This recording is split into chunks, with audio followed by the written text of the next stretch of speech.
कधी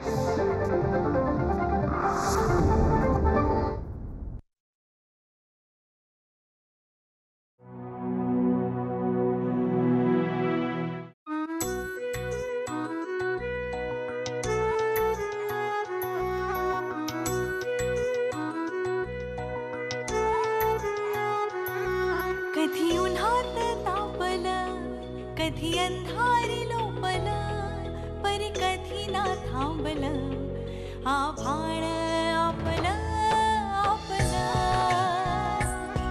आभाळ आपलं आपलं.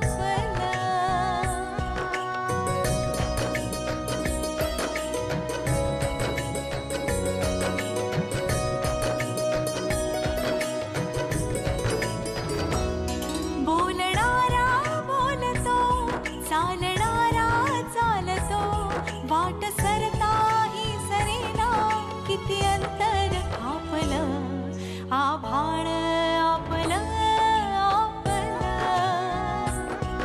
आभाळ आपलं आपलं. मला ही बिल्डिंग पाडून त्या जागेची वास्तू उभारायची आहे. त्यात आम्ही तिघं भावंड, म्हणजे मी, राजन आणि अंजू यांची समान भागीदारी असेल. त्या माधवला सज्जड दम द्या. अलीकडे वारंवार म्हणतो की मी परत बैजापूरला जाईल. गुरफटतो इथे. एकदा मुग्धा मॅडम चालायला लागल्या की मी मुंबई सोडील. सध्या तो कामच घेत नाही.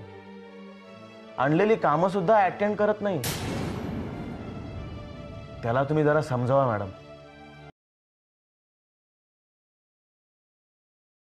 राजन, रागिणी, अंजू, आरामात बसा. मन मोकळं ठेवा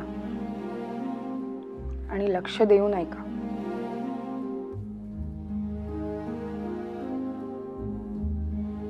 मी आज तुम्हाला काही गोष्टी सांगणार आहेत, त्या मी तुम्हाला जाणून बुजून पूर्वी कधी सांगितल्या नाहीत. त्या आज तुम्हाला कळणार आहेत.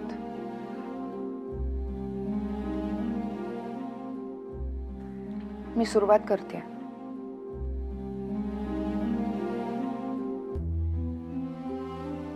आता जे मी सांगते त्यातलं एकही अक्षर असत्य नाहीये.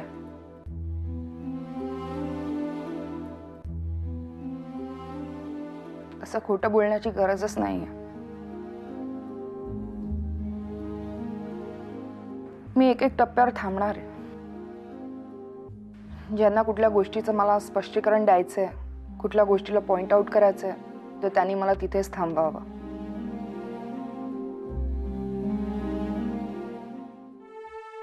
मी ज्या स्वप्नातल्या वादळाने थबकले होते, ते वादळ म्हणजे केंद्रीभूत चक्रीवादळ आपल्या घरी येऊन गेला.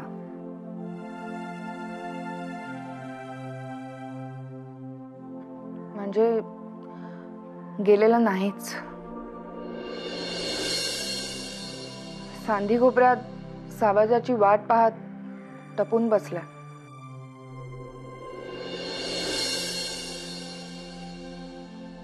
त्या वादळाची ही कहाणी. ही कहाणी धुळे जिल्ह्यातील बैजापूर गावातून सुरू होते. आपले बाबा PWD मध्ये इंजिनियर होते.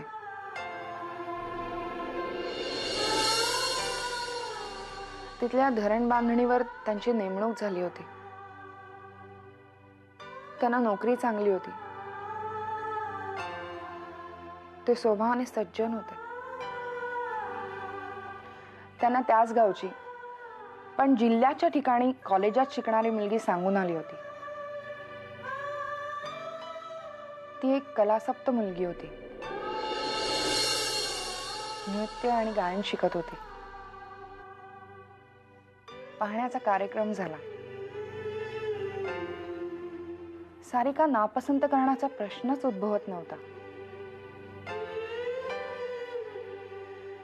त्याच बैठकीत सारिका राज शिर्केचं वसंत रावराणे यांच्याशी लग्न ठरलं.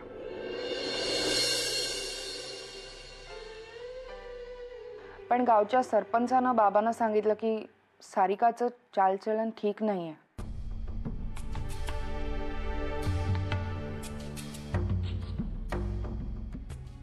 ती एका परप्रांतीय शिवराज नावाच्या नृत्य शिक्षकाच्या प्रेमात होती.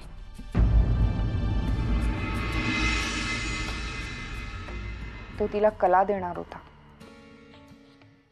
तो तिचा श्वास होता, ध्यास होता.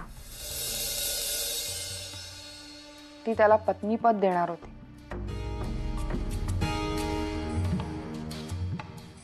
पण लग्न जमल्यावर गस्ती पहारे वाढले.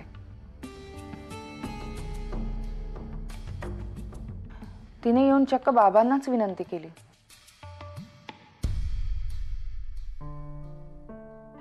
तिने सांगितलं की शिवराजचं बाळ तिच्या पोटात आहे. तिने जर लग्नाला उभं राहण्यास नकार दिला तर तिचे आई वडील तिला जीवांशी मारायला कमी करणार नाहीत.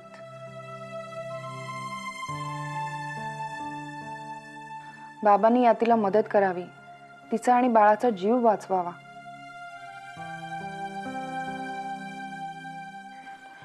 बाबांनी मोठ्या मनानं हो म्हटलं. त्यांचं लग्न झालं. बाबांनी सारिका आणि शिवराजच्या संबंधांचं पावित्र्य राखलं.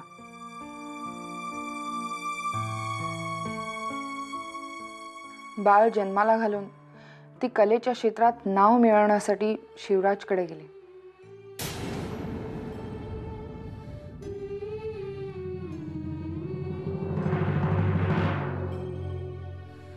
कोणाला काही विचारायचंय? बाळाला टाकून?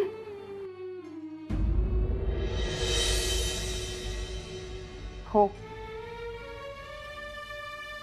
बाळाला टाकून.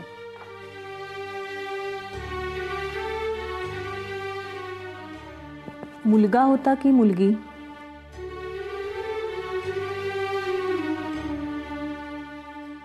मुलगी.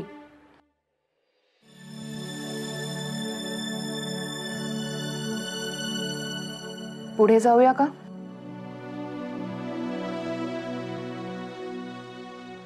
ती जिल्ह्याच्या गावात पोचली आणि तिथे बाबांच्या धरणावर एक अपघात झाला. त्या अपघाताला बाबांना जबाबदार म्हणून धरलं गेलं. म्हणजे एक स्थानिक तरुण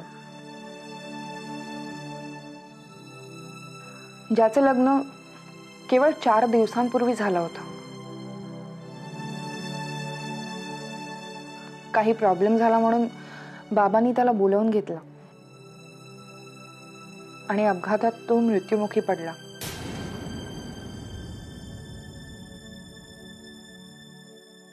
सगळा गाव बाबांवर उलटला. बाबांच्या आणि बाळाच्या जीवावर उठले. बाबांचा त्या गावातला शेजारी आबाजी त्यावेळी बाबांच्या बाजूने उभा राहिला. त्याच्या शेताच्या मांगरात त्याने बाबांना आणि बाळाला लपवलं. 15 दिवस जागता पहारा केला.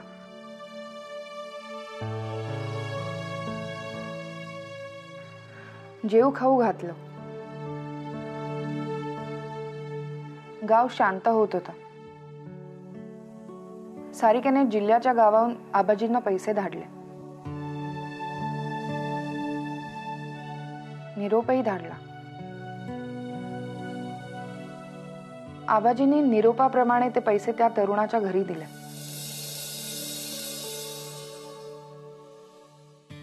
त्या विधवा तरुणीशी बाबांनी लग्न केलं.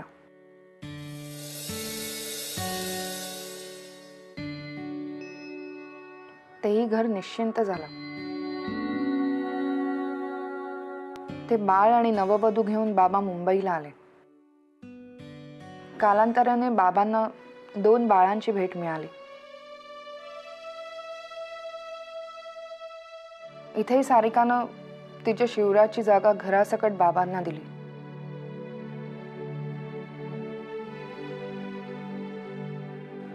मग तिचं नाव सारिका सदन ठेवायची सारिकाची अट सगळ्यांनीच मान्य केली.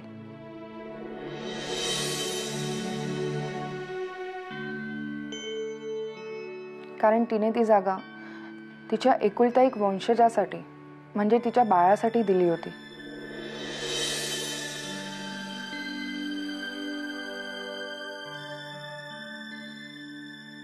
आणि सारिका शिवराजचं ते बाळ म्हणजे मी आहे.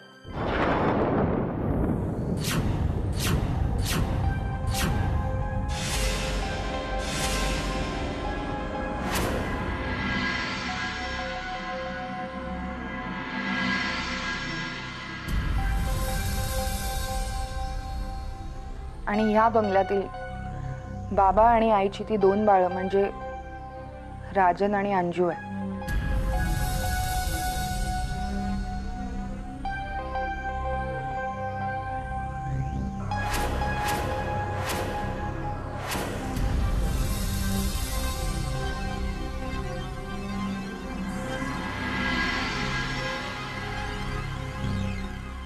आपण इथेच थांबायचं.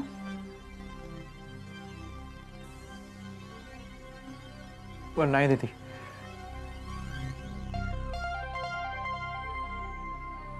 या बैठकीत आता पूर्ण होऊ दे.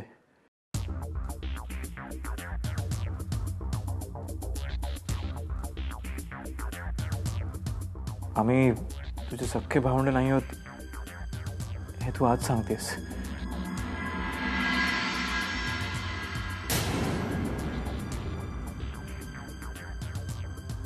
पूर्वी कधी सांगितलं नाहीस.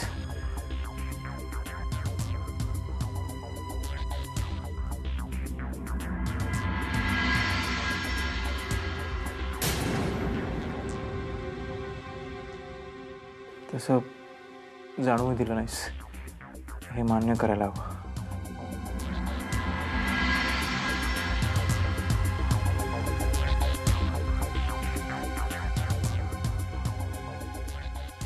हो, मान्य करायलाच हवं.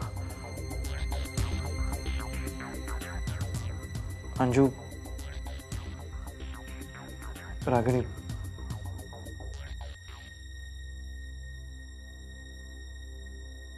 आज आपण दीदीला थांबायचं नाही.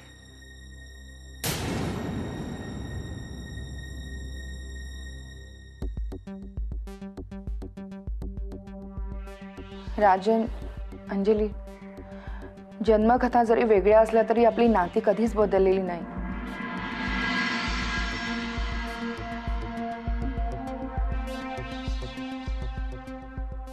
तर बाबा आई मुंबईला सारिका सदनमध्ये आले. तिच्यामुळे हे घडलं, ते वादळ मोठं झालं.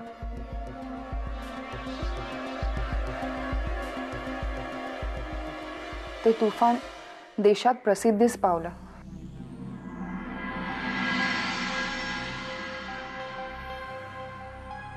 नाव, कीर्ती, पैसा जगभर पसरलं.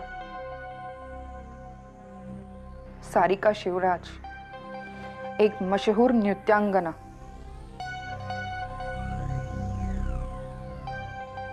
मुशाहारा गायिका कामाक्षी देवी म्हणून लोकमान्य आणि कालांतराने ती राजमान्य झाली.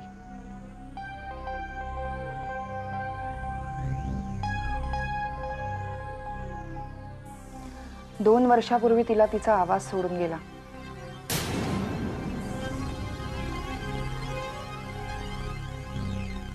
आणि मृत्यूच्या शय्येवर तिला माझी आठवण झाली.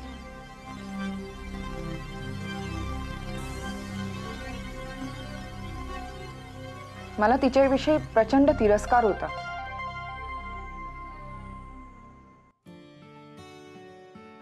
मातृत्वाला छिन्न विछिन्न करून ती प्रचंड श्रीमंत आणि कीर्तिवान झाली.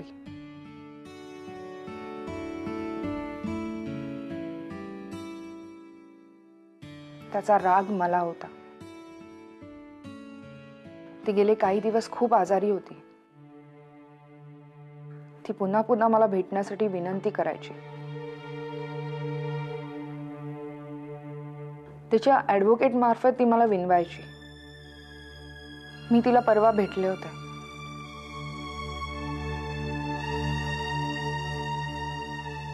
तिने एकमेव माझ्या नावे मृत्यूपत्र केलं.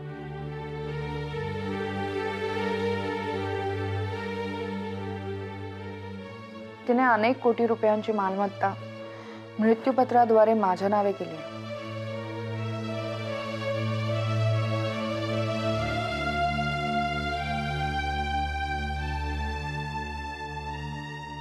तिच्या एकुलत्या एक वंशजाच्या नावे.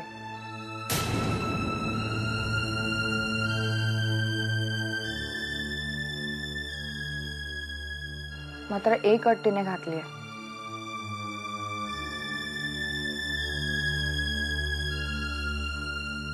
ती संपत्ती माझ्या लग्नानंतर माझी होणार आहे.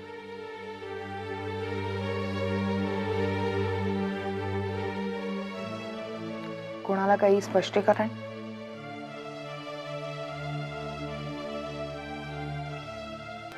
आता नीट ध्यान देऊन ऐका. मी हे मृत्यूपत्र न स्वीकारण्याचं ठरवलंय.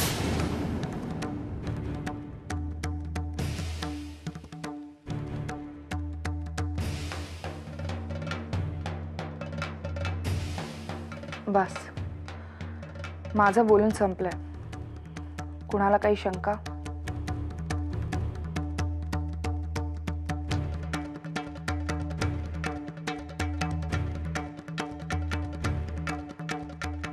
दीदी, मृत्यूपत्र न स्वीकारण्याचा तुझा जर ठाम निर्णय असेल तर मग ते आम्हाला ऐकवायचे काय कारण आहे?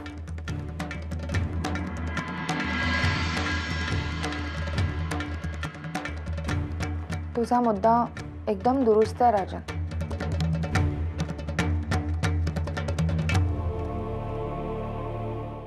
मला ते स्वीकारण्यासाठी एक जरी योग्य कारण दिलं तरी मी त्याचा पुनर्विचार करेन.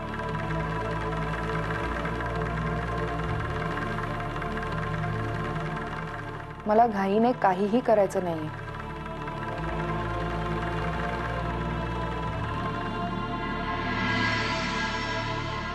तसा मला ॲडव्होकेट नाडकर्णींचा सुद्धा सल्ला घ्यायचा आहे. एक नक्की आहे, तो पैसा, ती मालमत्ता डागाळलेली आहे. त्यातला एक छदामही मला नको आहे. काही शंका, स्पष्टीकरण, मत, काही बोलायचं?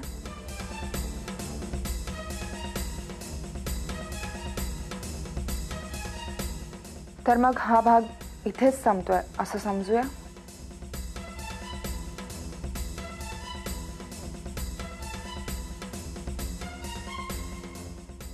दुसरं एक छोटंसं, या घराच्या रिकन्स्ट्रक्शन प्रपोजल बाबत मी आबासाहेबांना विनंती केली आहे.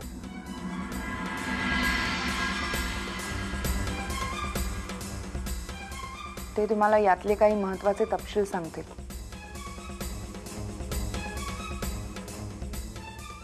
बस, माझं सारं काही सांगून झालंय.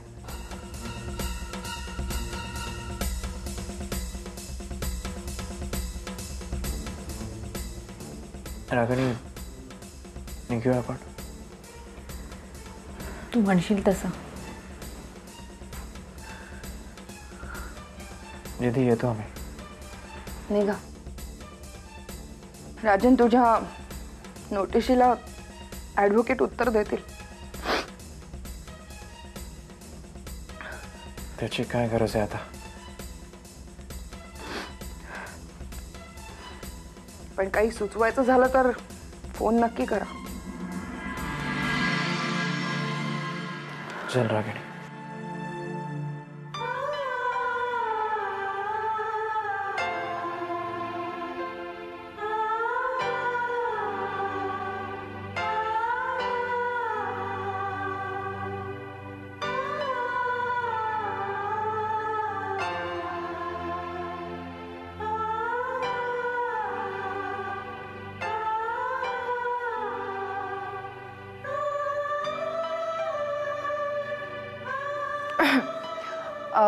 अंजू,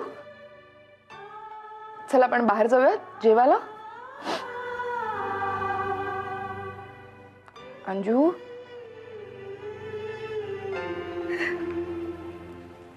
अगं अगं, वेडे रडतेस काय?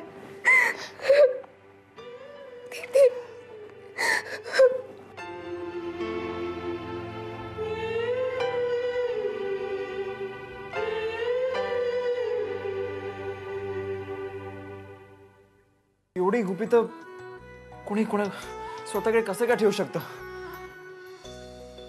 मोठा ड्रामा. मला ना घुसमटल्यासारखं होत आहे. शेवटी रडूच कोसळलं आणि नंतर केव्हा झोप लागली कळलंच नाही मला. हॅलो मॅडम, कामाक्षी देवी गेल्या. शेवटपर्यंत तुमचंच नाव घेत होत्या.